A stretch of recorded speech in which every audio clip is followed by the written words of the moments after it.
안녕하세요. 저는 고3 딸 뒷바라지 하랴 비위 맞추랴 바쁜 50대 초반 여성입니다. 솔직히 저희 딸은 공부를 그리 빼어나게 잘하지도 않고요. 또 그리 열심히 하지도 않은 것 같은데 고등학교 3학년이라고 유세란 유세는 어찌나 부리는지 거실에서 텔레비전 하나 못 보게 해요. 제가 거실에서 드라마라도 한 편 보잖아요. 바로 나와서 텔레비전 소리 줄이라고 뭐라고 하더라고요. 이해해줘야지 뭐 어쩌겠어 라고 생각하다가도 귀가 저리 밝아서야 공부가 되기는 되는 걸까 싶었네요.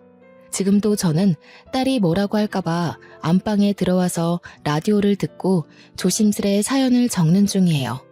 이번에는 또 키보드 소리가 크다고 와서 뭐라고 할까봐 신경 쓰이네요. 그런데 정말 솔직하게 말하자면요.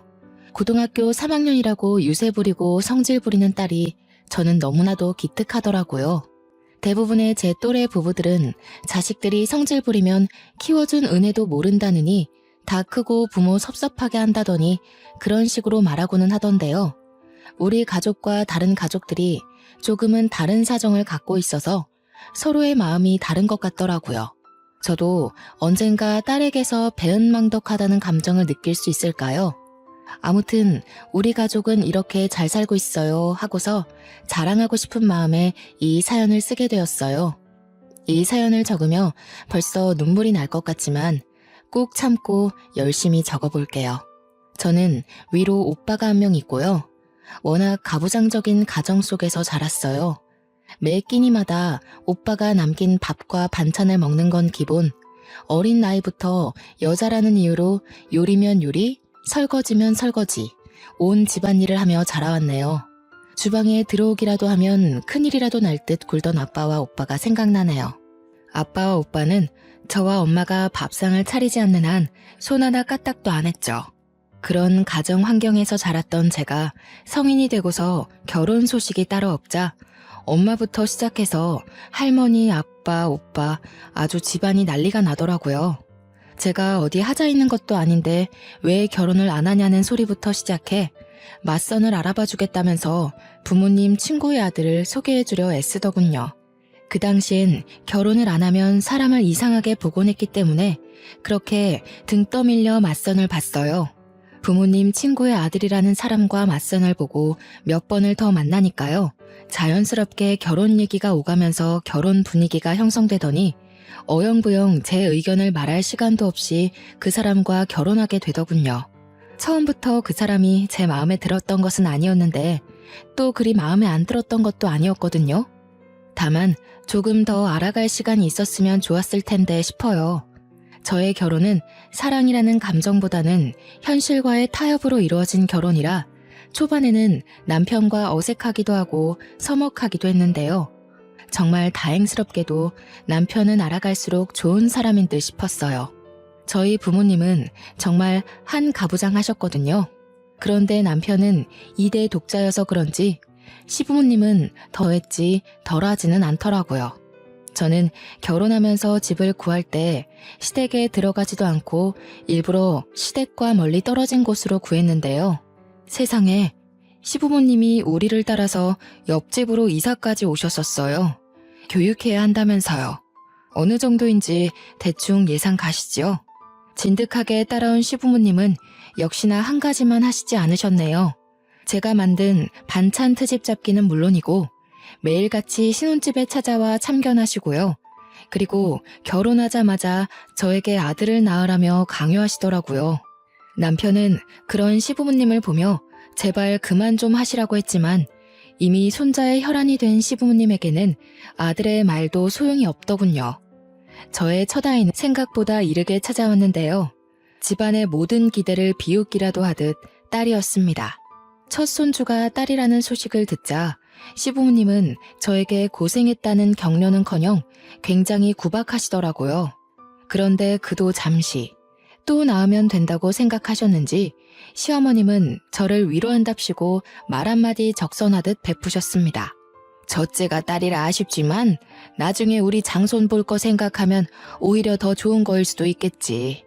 첫째가 장손을 많이 챙겨줄 테니까 말이다. 저는 그 말을 듣자마자 제 못 먹던 고기 반찬이 생각나더라고요. 제 딸이 그런 서글픈 경험을 하게 된다고 생각하니 마음이 상해서 대답을 회피했네요. 그래도 시부모님은 우리 딸을 꽤나 예뻐했어요. 딸이라고 구박할 때는 언제고 첫 손주라 감회가 색다르긴 색달랐나 보더라고요. 가끔 인형도 사다 주면 귀여워하시기도 아이의 자그마한 손을 주물럭거리며 어찌 이리 작냐며 고사리 손이라며 웃기도 하셨죠. 그렇다고 아들을 바라는 시부모님의 마음이 사그라들지는 않았어요. 시부모님은 온갖 미신을 다 갖고 오셨는데요. 달 뜨는 밤에 물 떠다 놓고 비는 건 별것도 아니었고요. 무슨 궁합을 보고 오셨는지 합방일마저 주시더라고요. 심지어는 어디서 아들 셋 낳은 여자의 팬티를 가져와서는 저에게 입으라며 주시기도 했습니다. 아들에 집착하면서도 우리 딸을 귀여워하는 일련의 과정들을 통해서 저는 시부모님이 아들을 아주 많이 바라기는 해도 차별적인 행동을 정말 자주 하기는 해도 그리 나쁜 사람은 아니라고 생각했어요. 네, 제가 참 순진했죠. 제 딸을 예뻐하는 것만 보며 다른 걸 눈 감다뇨. 저의 생각은 둘째를 가지며 완전히 뒤집히게 되었습니다. 첫째를 낳고 3년 뒤에야 가진 둘째 아이의 성별을 확인하기로 한 날이었어요. 첫째를 데리고 갈까 하다가 시부모님께 잠시 맡기고 남편과 함께 병원에 가서 검진을 받는데 둘째도 공주님이라는 거예요. 저와 남편은 조금 난감했어요. 병원에 가기 전부터 시아버님이 자꾸 꿈에서 빨간 고추가 묶인 금줄을 봤다며 아들이 확실하다며 들뜨셨었거든요. 그런데 딸이라니 당연히 시부모님은 난리가 났죠. 2번이나 여자애냐면서 소리를 버럭 지르니 옆에서 곤히 자던 첫째는 화들짝 놀라며 깨서는 울고 저는 애 우는 걸 달래며 쩔쩔매고 정신이 하나도 없었어요. 시부모님은 뱃속의 아이를 지우고 차라리 새로 임신하라며 요즘 다 그렇게 한다며 저를 설득했지만요. 저와 남편은 반대하며 뱃속의 아이를 지켰네요. 그러자 시부모님은 그리 귀여워하시던 첫째를 다시 구박하시더라고요. 아무것도 모른 채 맑은 눈으로 미운 소리만 하는 시부모님을 바라보는 딸의 표정만 생각하면 마음이 찢어질 듯 아팠습니다. 시부모님이 제 딸을 구박할 때마다 애가 말뜻은 몰라도 다 눈치챈다며 말리고는 했었는데요. 어느 날 시부모님이 첫째를 데리고 나들이 하러 가고 싶다고 하시는 거 아니겠나요? 구박하다가 갑자기? 조금 갑작스러운 제안에 저와 남편은 일단 알겠다고 하며 저희도 얼른 준비하겠다고 했지만 시부모님이 극구 말리며 첫째와 우리만 가겠다고 하시는 거예요. 뭐가 그리 걱정이야? 첫째와 우리만 갈 테니 그리 알아라. 우리가 그간 아무것도 모르는 첫째에게 너무 못되게 군 것 같아. 오붓한 시간 좀 보내고 싶어서 그런다. 곧 첫째 생일이기도 하니까 재밌게 놀다 올 테니 걱정 말거라. 미심쩍기는 했지만 다행이다 싶었어요. 어차피 평생 안 보고 살 것도 아니고 또 시부모님이 딸과 함께 추억을 쌓다 보면 시부모님의 아들에 대한 완고한 집착도 조금 덜어지지 않을까 싶었거든요. 딸이든 아들이든 어찌됐든 손주니까요. 같이 산 세월을 무시하지 못한다고 생각했죠. 지금 생각하면 왜 그리 안일하게 생각했는지 모르겠네요. 그냥 무작정 따라갈 걸 그때도 지금도 처절히 후회했습니다. 시부모님이 그렇게 첫째와 나들이를 간 그날 늦은 저녁까지 집에 오시지 않더라고요. 현관문을 나와 밖을 서성이기도 하고 창 너머로 오고 있는지 살펴보기도 했지만 시부모님과 첫째는 아직도 집에 돌아올 기미가 안 보였어요.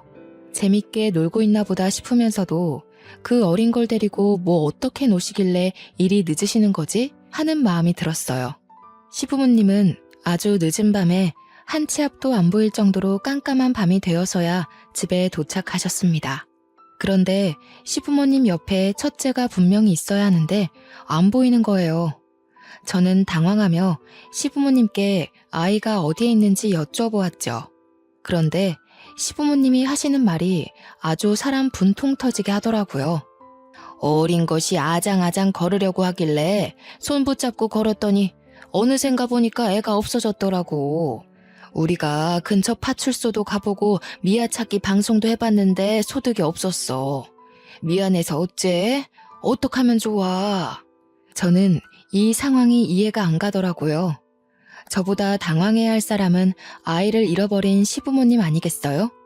그런데 아주 침착하고 태연하게 말씀하시니 제 목소리가 점점 커질 수밖에 없었습니다. 네? 소진이를 잃어버려요? 언제 어디서 잃어버리셨는데요? 아이가 사라졌으면 당장 전화라도 하셔서 저와 남편에게 말씀해 주셨어야죠. 왜 이제야 말씀해 주시나요? 이거 혹시 몰래카메라 그런 건가요? 장난하지 마세요. 재미없어요. 우리가 이런 장난을 왜 하겠니? 일단 미안하다. 우리도 당황해서 밤이 이리 껌껌해질 때까지 아이를 찾아다녔는데 아이가 나타나질 않았어. 그 어디냐? 공원 근처에서 잃어버린 것 같기도 하고. 늦게 알아채서 정확히 기억이 나질 않아. 믿고 싶지 않아서 장난치시는 거라고 생각했어요. 장난도 아니라니 하늘이 이리 무심할 수가 있나요? 게다가 시부모님은 아이를 잃어버린 장소와 시간대를 어물쩡거리며 잘 모른다고 답하시더군요. 밤 늦은 시간에 큰 소리가 오가자 남편도 나와서 무슨 일이냐고 물어보더니 상황을 파악하고는 바로 나갈 준비를 마쳤습니다. 저도 그런 남편을 따라서 옷을 챙겨 입었네요. 제가 여쭤볼 때는 어물쩡거리며 모른다더니 남편이 정색하며 언제 어디서 잃어버리셨냐고 물어보니까 시부모님은 데리고 나간 지 얼마 안 돼서 그 호수공원에서 잃어버리셨다고 말씀하셨어요. 그리고 정말 당연하게도 낮에 잃어버린 아이를 자정이 다 되어가는 밤에 찾을 수 없었습니다. 하루아침 사이에 아이를 잃어버린 부모의 마음이란 그렇게 비참하고 애탈 수가 없었네요. 혹여나 수상한 사람을 따라갔다가 험한 꼴을 당하고 있는 건 아닌지 저는 극단적인 상상조차 하게 되었고 그럴수록 아이를 찾는 일에 매달렸어요. 남편과 함께 밤낮 없이 아이를 잃어버렸다는 장소를 뒤지며 정말 사소한 흔적이라도 찾으려고 갖은 애를 썼지만 소득 하나 얻을 수 없더라고요. 시부모님은 일주일 정도 저와 남편의 눈치를 보다가 첫째에 대한 악담을 늘어놓으며 아이를 잃어버린 당사자 같지 않게 행동하기 시작하더군요. 있을 때는 그리 귀여워하더니 이게 말이 되는 행동인가요? 아이를 잃어버려서 한 가족의 평화를 망쳐놓고는 아이에 대한 악담을 하다뇨. 저는 그런 시부모의 행동에 분노를 느끼며 혹시 일부러 잃어버린 거 아니냐며 몰아붙였고 남편은 잔뜩 흥분한 저를 안고는 토닥이며 잠시 진정하라고 하더라고요. 시부모님은 그런 저를 기가 막힌 눈으로 쳐다보며 헛웃음을 짓더니 빈정이 상한 목소리로 그렇다고 말했습니다. 그래, 일부러 버리고 왔다. 근데 네가 감히 시부모 앞에서 소리를 질러? 아이도 임신했고 그 아이도 딸이라면서. 내가 점을 보고 왔는데 첫째 아이 사주가 남자를 잡아먹는 사주라면서 첫째가 없어야 그 후에 장손을 볼 수 있다더라. 그래서 우리가 악역을 자처해 버리고 왔지. 지금이야 힘들겠지만 분명 나중에는 감사해야 할 거다. 다시는 겪고 싶지 않은 정말 몹시도 비참한 순간이었네요. 머리에 찬물이 끼얹어진 것처럼 머리가 멍하고 몸을 제대로 가눌 수 없었어요. 시부모님은 저와 남편에게 근처 호수공원에서 잃어버렸다고 거짓말했다며 사실은 저 멀리 보육원에 버리고 왔다고 하더라고요. 남편이 어떻게 그럴 수가 있냐며 소리를 지르는데 저는 믿을 수 없는 현실에 눈 초점조차 제대로 잡히지 않더라고요.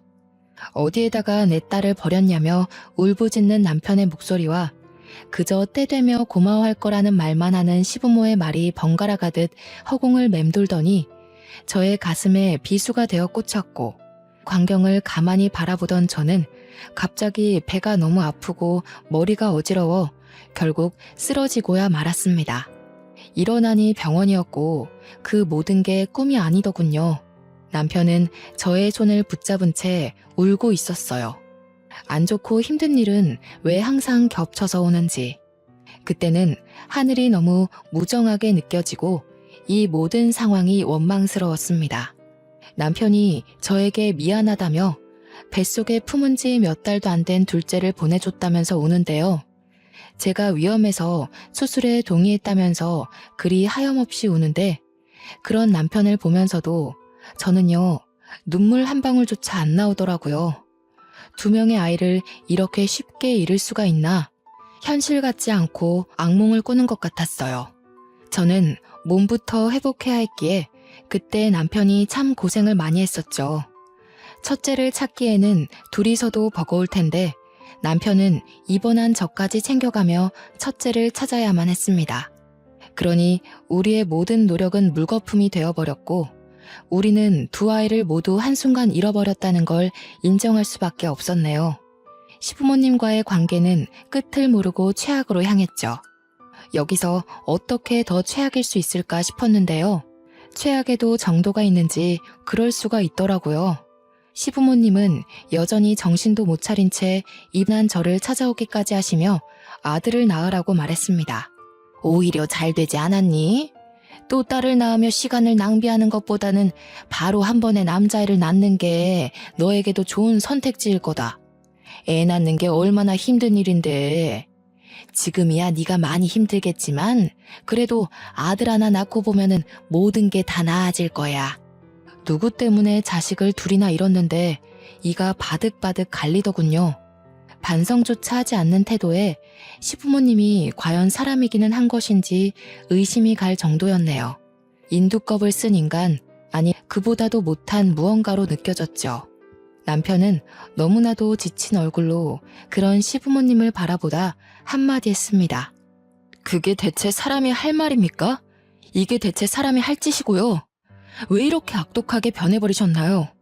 우리 첫째, 사랑하는 우리 딸, 저와 아내 앞에다 다시 데려다 놓지 않으면 저도 부모님에게서 자식을 없애버릴 겁니다. 다시는 제가 죽을 때까지 부모님 안 볼 거라고요. 그러니 제발 돌려놔주세요. 제발요.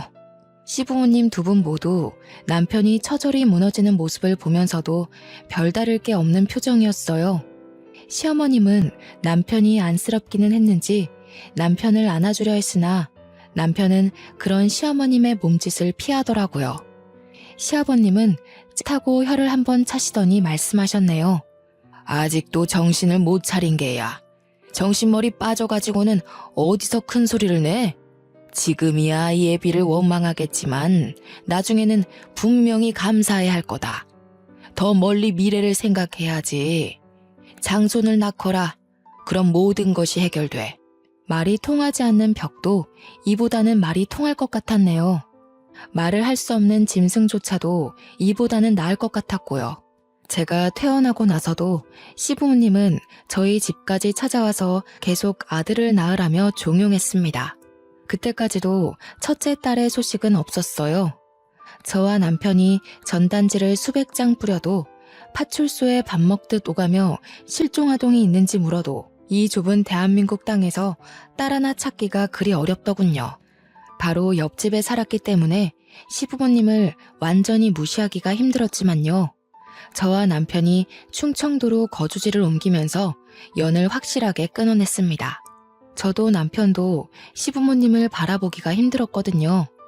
용서를 빌기는커녕 잘못이 무엇인지 모르시기도 했고 시부모님을 볼 때마다 가슴속에서 천불이 나서 제가 무슨 짓을 저지를지 저조차 알지 못할 정도로 자제력을 잃은 상태였습니다. 네, 시부모님은 그렇게 아들 울부짖더니 정말 하나뿐인 아들을 그 나이에 그렇게 잃고야 말았습니다. 당시에는 정말 뭐 하나라도 깨부시고 올 걸이라고 생각했는데요. 지금 생각해보니 시부모님에겐 아들과 영 끊기는 것이 최고의 복수 아니었나 싶네요. 이사를 가더라도 왜 굳이 충청도로 이사했는지 궁금해하실 수도 있어서요. 간단히 말을 해보자면 충청도를 선택하고 이사한 이유는 딱 하나였어요. 전국 8도를 다 돌아다닐 텐데 충청도가 한반도 위치상 중간에 있기 때문이에요. 시부모님이 보육원의 첫째를 버리셨다고 하니 보육원이란 보육원은 다 찾아서 전화하고 전국을 다 돌아다니기로 했죠. 남편은 다니던 직장마저 관둔 채 그리 시간을 보냈네요. 거주지를 옮겨가며 애타게 찾기를 반년. 시부모님이 처음 잘못 알려준 정보 때문에 애꿎은 호수공원을 뒤지면서 시간을 낭비하고 제가 쓰러지며 둘째마저 잃은 후 입원하며 또 시간을 낭비하고 충청도로 이사 준비를 하며 낭비한 시간이 셀 수 없이 많았어요. 처음부터 헛되게 날린 시간이 너무 많아 아이를 제대로 찾기 어려울 거라는 예상은 했지만 그래도 신이 있다면, 신이 우리를 버리지 않았다면 금세 찾을 수 있을 거라고 생각했는데 어느덧 반년이 지나자 그럼에도 불구하고 흔적조차 못 찾자 사람이 미칠 것 같더라고요. 정말 매일 밤 눈물로 지새우며 보냈습니다. 제대로 잠들지도 못하고요.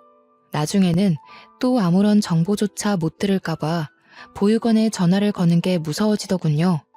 남편과 제가 돈도 안 벌고 딸만 찾으러 다니는 생활을 오다 보니까요. 나가는 돈은 많고 들어오는 돈은 없고 당연히 생활할 돈이 부족해졌습니다. 우리가 언제까지 현실을 마냥 무시하며 살 수는 없겠더라고요. 딸을 찾으러 다니더라도 현실과 적당히 타협하기로 했죠. 어떻게 해야 돈을 벌면서도 이걸 계속 이어갈 수 있을까 고민이 많이 되더라고요. 후보는 많았습니다. 택시기사, 야채 트럭 장사, 사회복지사. 생각해 본 직업은 많았는데 택시는 전국적으로 돌아다니기 까다롭게 느껴졌고 야채 트럭 장사는 새벽에 일어나 야채를 선별하며 장소에 얽매일 수 있겠더군요. 사회복지사는 아이를 만날 현실적인 가능성이 낮게 느껴졌습니다. 우리는 결국 고민 끝에 트럭을 하나 구매해 양말 장사를 시작했어요. 계절 상관없이 어디를 가도 쉽게 팔 수 있는 것이 양말이더라고요. 때로는 우비와 우산도 같이 팔고 귀마개와 모자도 같이 팔고는 했죠. 우리는 매일 다른 지역을 돌아다니며 양말을 팔며 아이 찾기를 포기하지 않으려고 노력했어요. 혹시나 딸을 찾으면 뭐라도 하나 더 해주고 싶어 악착같이 돈도 모으려 노력했네요.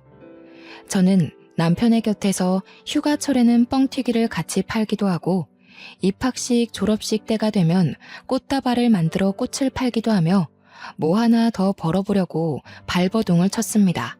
그러다가 부모에게 꽃다발을 건네받으며 환하게 웃음 짓는 학생들을 보기라도 하면 그날 하루는 부러움과 죄책감에 휩싸여 날리기도 했네요. 저와 남편은 인생을 갖다 바쳐가며 딸을 찾아다녔지만 아이의 머리카락조차 보지도 못하고 소식조차 듣지 못하는 날들만 늘어가더라고요. 사람인지라 당연히 지치고 힘들었는데 그보다 더 힘들게 느껴지던 것은 제가 딸의 기억을 잃어간다는 것입니다. 어느 순간 딸의 목소리가 어땠는지 기억이 안 나고 사진을 보지 않으면 딸의 얼굴마저도 희미하게 기억나더군요. 분명히 존재하던 딸의 존재는 저에게서 그리고 남편에게서 점차 희미해져 갔습니다. 포기할 수는 없었어요. 제가 10달을 배에 품고 직접 낳아 몇 년을 애지중지 키운 딸아이였고 눈을 감으면 자세히 기억은 나지 않아도 배시시 웃는 미소는 떠올랐거든요. 사진을 한 장 갖고 다니며 딸아이를 덧그리다 보니 시간은 참 빠르게 흐르더라고요. 모든 일을 제쳐두고 아이만 찾아다니는 생활을 한 지 5년이 넘어가자 주변에서는 슬슬 아직 늦지 않았으니 자식을 하나 더 낳아서 키우는 게 어떻겠냐는 소리를 조심스레 하기 시작했습니다. 그 사람들을 이해 못하는 것은 아니었어요. 말이 5년이지 그리 짧은 시간은 아니잖아요. 그 시간 동안 아이를 못 찾았다는 것은 가망이 없다는 것과 같다고 생각했겠죠. 그 사람들 입장에서는 더 늦어지면 새로운 아이마저 못 낳을 수 있으니 저와 남편이 걱정되어서 조언을 해준 거겠지 싶었어요. 그런데 그렇게 머리로는 이해를 하겠는데요. 자식을 잃은 부모 입장에서는 그 말을 좋게 들을 수가 없었네요. 사람은 적응의 동물이라고 하잖아요. 저도 남편도 아이를 찾아다니며 기대했다가 체념하는 것에 점차 익숙해져 갔네요. 5년이 6년이 되고 6년이 어느새 7년, 8년, 눈 떠보니 10년이 되더라고요. 네, 아이를 찾아 헤매인 지 10년이 되던 날 저와 남편은 어떤 변화를 맞이하게 되었습니다. 솔직히 강산도 변하는 그 정도의 시간이 흐르니 저는 반포기 상태였어요. 가망이 없다고 생각해 아이 찾기를 그만두고 싶어도 혹여나 하는 마음에 그만둘 수가 없어 못 그만두는 거였죠. 아이가 잘 살아있다면 중학생이 되어 있겠지 싶었지만 이제는 사진이 없으면 아이의 얼굴을 떠올리는 게 쉽지 않고 또 어떻게 변해 있을지 머릿속으로 그리는 게 어려워지더라고요. 남편은 자포자기한 듯한 저에게 희망을 불어주려고 노력했네요. 저에게 올해는 아이를 찾을 수 있을 것 같다며 확신이 든다고 말하더군요. 근데 그런 말은 매번 꾸준히 해왔고 꾸준히 들었기에 신뢰가 가지는 않았습니다. 그날도 여느 때와 비슷하게 흘러가는 하루였어요. 양말을 가득 실은 트럭에 올라타 낯선 도시에 가서 양말을 파는 거요. 양말 여러 켤레를 사고 뻥튀기 한 봉지까지 야무지게 산 어떤 손님 한 분이 문득 무슨 사정이 있냐며 물어보시더라고요. 혹시나 해서 물어보는데 무슨 사정이 있어요? 얼굴이 많이 안 되어 보이시는데. 뭔지는 몰라도 힘내세요. 인생이 뭐 별거 있나요? 아니라면 죄송하고요. 원체 말하기를 좋아하시는 분 같았어요. 저는 저 멀리서 실종아동을 찾는다는 전단지를 돌리는 남편을 가리키며 말했죠. 저기 저 전단지 돌리는 남자 보이시나요? 제 남편이에요. 아이를 잃고서 트럭 하나에 몸담고 떠돌아다닌 지가 10년이네요. 그 세월 동안 우리 아이는 무얼 하고 있을지 생각하면 이 생활을 그만둘 수 없었어요. 제 얼굴이 많이 고단해 보이나요? 뭘 어쩌면 좋을지 몰라서 그런 것 같네요. 아이를 잃어버리셨다고요? 이런 세상에 제가 괜히 물어봤나 봐요. 죄송해서 어쩌죠? 그러고 보니 요즘 유전자인가 뭔가 DNA로 가족 찾을 수 있다던데 혹시 해보셨어요? 안 해보셨으면 한번 등록이라도 해보세요. 혹시 또 모르잖아요. 옛사람이어서 그럴까요? 아니면 몇 년이 지나 예전처럼 파출소로 자주 찾아가지 않아서 그럴까요? 처음 듣는 정보였어요. 손님께 감사해하며 얼른 남편을 불렀죠. 전단지를 만들어 여기저기 퍼뜨릴 생각은 했어도 유전자 등록이라니. 그 길로 바로 남편과 저는 유전자를 등록하러 갔어요. 세상 참 좋아졌다 싶었네요. 왜 이런 걸 이제야 알았을까 자책되기도 했고요. 저와 남편의 유전자를 등록하며 일말의 기대는 있었지만 체념에 익숙해진 저는 기대를 하지 않으려 했습니다. 역시나 별다른 연락은 오지 않았네요. 아이 하나만 바라보고 찾아다닌 지 10년. 그 긴 시간에도 불구하고 장난 전화는 익숙해지지 않더라고요. 아니, 익숙해지기는 했지만 상처에 익숙해지지가 않았네요. 들을 때마다 화가 나고 때로 악의 없이 장난치는 어린아이들의 목소리를 들으면 세상이 미워지고 그랬습니다. 그날도 장난 전화가 걸려오더군요. 전단지를 흩뿌리고 나서는 장난 전화가 늘 끊이지 않았지만 그래도 혹시나 하는 마음에 전화란 전화는 꼬박꼬박 받았는데요. 그걸 누가 알고는 못된 장난을 꾸준히 이어가곤 하더라고요. 유난히 재수가 없던 날이었어요. 얼마나 재수가 없었냐면요. 어떤 사람인지 아침부터 장난 전화를 계속 걸고는 제가 받으면 엄마 엄마 하며 간절히 우는 소리를 내는데요. 제가 화가 나서 이런 식으로 살지 말라고 하면 재밌는 말이라도 들은 듯 하하하 하고는 비웃더라고요. 번호를 바꿔가면서 장난 전화를 걸길래 화가 나서 대답도 않고 전화를 끊으면 그리 간절하지는 않나 봐요? 하며 약을 올리기도 했어요. 딱 보기에도 한두 명이 그러는 게 아닌지 계속 다른 번호와 다른 목소리로 전화가 오면서 1시간이 넘도록 그리 장난을 쳤습니다. 본인에게는 장난이었겠지만 저에게는 장난처럼 느껴지진 않더군요. 아이를 잃은 부모에게 아이처럼 엄마라 부르며 우는 목소리를 내다니 아기를 갖지 않고서는 힘들겠죠. 정말 아침부터 모멸감을 느끼기도 하고 사람에 대한 정이 다 떨어져 나가는 걸 느꼈어요. 겨우 아침밥을 다 먹고 나갈 준비를 하는데 이번에는 남편의 핸드폰으로 전화가 오는 게 아니겠어요? 슬쩍 보니 저장도 안 된 번호라 저와 같은 장난을 겪을까봐 걱정되더라고요. 전화를 제가 먼저 받았네요. 여보세요? 하고는 상대방의 목소리를 잠시 듣다가 뭔가 심상치 않은 느낌에 남편을 불러 스피커폰을 킨 후 같이 듣는데요. 전화를 듣던 우리의 표정은 조금씩 달라지기 시작했습니다. 진짜인가요? 거짓말 하시는 거 아니고요. 이거 몰래카메라 같은 건 아니죠. 장난 전화도 아니고 정말 진짜인 거 맞는 거죠. 하나님 세상에 정말 감사합니다. 예기치 않게 찾아온 기쁜 소식에 정말이냐고 묻는 말밖에는 할 수가 없더라고요. 핸드폰만 붙들고 정말인 거 맞냐고만 물어보다가 전화가 끊기자 저와 남편은 어느새 얼싸안고서 눈물을 뚝뚝 흘리며 엉엉 울었습니다. 다름이 아니라요. 전에 손님에게 들은 말을 따라서 우리가 유전자 등록을 했었잖아요. 전화가 와서는 이번에 유전자가 일치하는 아이가 있다는 말을 들었어요. 그때 너무 기뻐서 자세하게는 기억이 안 나는데 아무튼 나이도 성별도 너무나 우리 딸이 맞았고 또 아이 측에서 만나고 싶다는 연락이 왔다고 하네요. 우리한테도 만나보시겠냐는 의사를 물어보시는데 당연히 괜찮다고 당연히 언제든지 상관없다고 말하면서 감사하다는 말만 되풀이하게 되더라고요. 그저 스쳐 지나가 다시 볼 수 없던 그 손님 덕분에 우리가 유전자 등록을 하고 그게 이렇게 이어지다니 너무나 기쁜 마음을 숨길 수가 없었습니다. 다시 만나게 된다면 정말 이 모든 은혜를 베풀이라 그리 생각했어요. 모든 것이 믿기지 않고 꿈이 아닐까 싶어 두렵기도 하던 와중에 시간은 여느 때와 같이 무심히 지나가더군요. 저와 남편이 평생을 기대하고 소망하고는 했던 날에 아침이 밝아왔습니다. 새벽부터 일어나 머리도 하고 화장도 하고 옷도 제일 신경 써서 입으며 남편도 저도 서로에게 이거 괜찮아? 100번은 말한 듯해요. 누구를 만나러 간다고 해도 이렇게까지 신경 쓴 적은 없었는데 잃어버린 우리 딸을 만나러 간다니 온몸이 떨리고 우리 딸 마음에 쏙 들고 싶어서 잘 보이고 싶어서 머리부터 발끝까지 신경을 쓰게 되더라고요.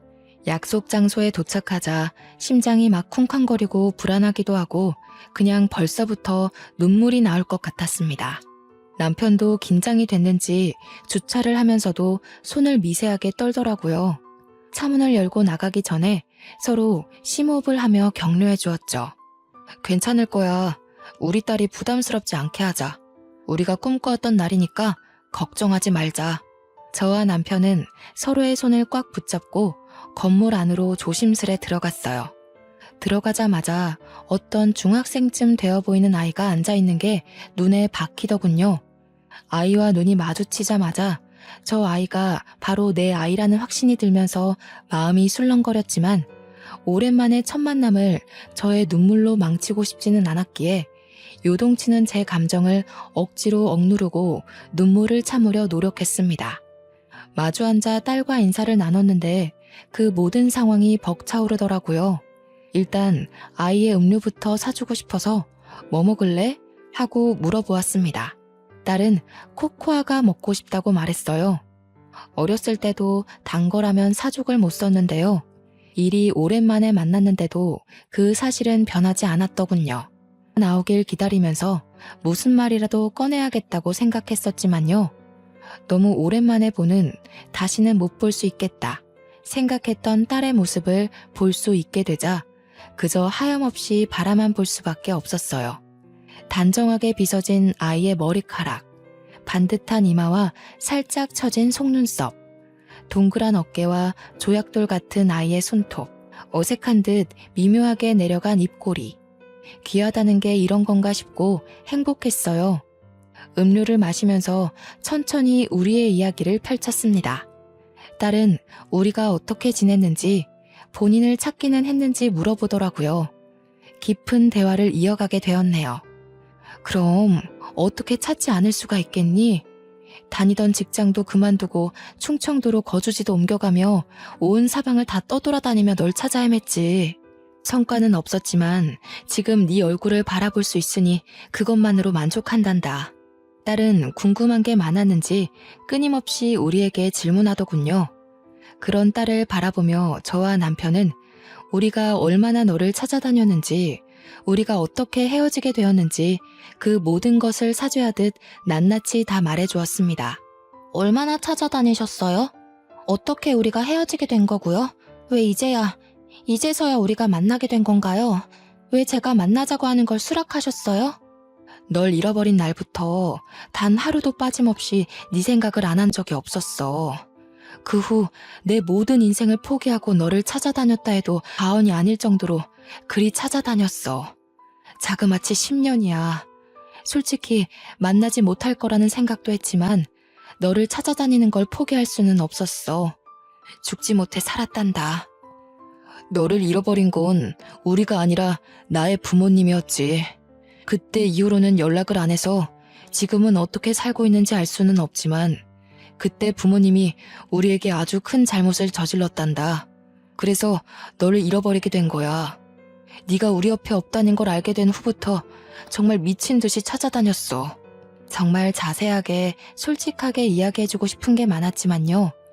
혹시라도 딸이 상처받지는 않을지 걱정되더라고요. 시부모님이 너를 고의적으로 버린 거라는 소리를 입 밖으로 꺼낼 수가 없었습니다. 저와 남편은 자세한 이야기는 피하며 우리가 버린 게 아니라는 것을 표현하려고 했네요. 아이는 그런 저와 제 남편의 노력을 알기라도 하듯 빤히 쳐다보더니 이내 눈물이 가득 고인 눈으로 슬핏 웃더군요. 그 어린 것이 어느새 일이 다 컸는지 왜 이제야 만나게 되었는지 아이의 어른스러운 표정을 보며 저는 울고 싶었네요. 아이는 울음을 참으려 애쓰면서 본인은 어떻게 살아왔는지에 대해 말하기 시작했습니다. 저에게도 이런 가족이 있다는 게 너무 신기하기도 하고 행복해요. 저는 그저 보육원에 들어가 제가 어릴 때 입양을 가게 되었다고 들었거든요. 솔직히 제가 버림받은 기억이나 보육원에서의 기억은 아예 없어서 얼마 전까지만 해도 제가 입양아인 줄도 몰랐어요. 아이는 보육원에 버려졌고 그대로 그 보육원에서 지내다 입양을 가게 되었다고 하더라고요. 아이는 너무 일찍 입양을 가게 되어서 그 시절에 대한 기억이 하나도 없다고 했어요. 저와 남편에 대한 기억은 있는데 그마저도 형체와 목소리가 흐릿하게만 기억나서 본인을 키워준 양부모와의 기억인 줄 알았다고 해요. 그래서 입양아인 것을 알게 된 후에야 그게 친부모와의 기억이었구나 생각했다고 말했습니다. 본인이 입양아인 사실조차 몰랐다니 그래도 양부모가 잘 대해줬구나 싶었네요. 아이가 너무 힘들게 살아오지는 않아 보여 다행이라고 생각하고 있는데 이어지는 아이의 말에 제 마음은 그저 안타까움과 죄책감에 휩싸였어요.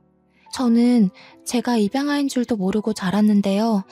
저에게 그렇게 잘 대해주던 부모님이 이혼을 하게 되면서 순식간에 변하더라고요. 그러니까 양아빠의 바람으로 이혼을 하게 된 거였는데 서로 싸우다가 저에게까지 화풀이하고 싶었는지 제가 입양아라서 그렇다면서 소리치더라고요. 이럴 줄 알았으면 데려오지 않았다고. 아이 스스로 입양아인 사실조차 모를 정도로 잘 대해주셨던 아이의 양부모는 남자의 바람으로 이혼을 하게 되면서 아이와의 관계를 끊어냈나 봅니다. 그 당시에는 아이가 적나라한 사실을 숨기려고 들어서 물어보지는 못했어요. 나중에 뒤늦게야 알게 된 것인데 양부모가 이혼을 하는 과정에서 아이의 양육을 두고 싸웠다고 했어요. 아이에게 넌 입양하니까 네가 누구 따라갈지 고르라는 폭력적인 행태를 부리며 아이가 입양아인 것을 밝혔다고 하더라고요. 심지어 아이가 누군가를 선택해 따라가려고 하면 그런 아이를 외면하려 했다고 들었습니다. 그 과정 속에서 아이는 큰 상처를 받았고 결국 서로의 합의하에 이와 더불어 파양 신청을 하고 연을 끊었다네요. 나름 행복하던 가정이 산산조각이 난 것이죠. 아이도 동의를 했다고는 하지만 그렇게 양부모와의 끝이 좋지 않았으니 아이는 얼마나 큰 상처를 받았을까요? 아이는 머쓱하게 웃으며 말하더군요. 사실 그때부터 정신과 진료를 받기 시작했어요. 처음엔 화도 나고 그랬는데 시간이 지나면서 상담이 필요하겠다고 생각했거든요. 지금도 꾸준히 상담받고 있어요. 근데 정신과 다닌다는 얘기를 처음부터 하기가 좀 그래서 숨겼어요. 저를 그리 오래 찾아다니셨는데 혹시나 저한테 실망하실까 싶어서요. 왜 좀 더 일찍 찾지 못했을까 하며 저 자신에게 화가 나더라고요. 마지막에 가서는 아이를 못 찾을 거라 지레짐작하고 포기할 뻔했었는데 그것도 생각나고요. 제가 그러고 있을 때 아이는 양부모에게 직접적으로 상처를 받고 있었겠죠. 아이의 양부모에게도 당연히 분노하게 되더군요. 이렇게 쉽게 파양을 할 거면 애초에 왜 입양했나요? 아이에게는 그저 후회스럽고 미안하기만 했습니다. 애초에 잃어버리지 않았다면, 시부모님이 아이를 데리고 나들이 간다고 했을 때 그냥 따라갔더라면 아이가 상처받고 스스로 정신과 진료가 필요하겠다는 생각을 하지 않았겠죠. 정신과 진료가 나쁘다는 것은 아니지만 아직 고등학생도 채 안 된 아기가 정신적으로 많이 힘들어하는 걸 보니 근본적 원인이 없었다면 일하는 가정을 안 하기가 힘들더라고요. 사실 유전자 등록하는 것도요. 처음에는 무섭고 겁이 나서 알고도 등록은 안 했었어요. 저를 몇 년이나 키운 양부모님도 저를 내쳤는데 친부모마저 저를 버렸다는 걸 알면 너무 속상할 것 같아서 겁이 나더라고요. 저를 애타게 찾고 있었다는 긍정적인 생각은 할 수가 없었어요. 이미 너무 상처받아서 부정적인 생각부터 들었거든요. 친부모마저 본인을 버렸다는 걸 알면 너무 속상할 것 같아서 겁이 났다는 아이의 말. 그런데도 아이는 결국 유전자 등록을 했죠. 아이의 사정을 다 알고 있던 정신과 의사 선생님이 제안했다고 하더라고요.